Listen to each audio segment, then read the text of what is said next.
You ask Tiger to solve. This deals with linear equations with one unknown. The final result is c equals 24. Let's solve it step by step.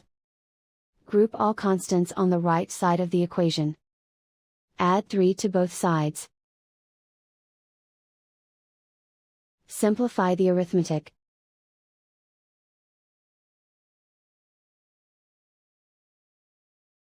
Isolate the c.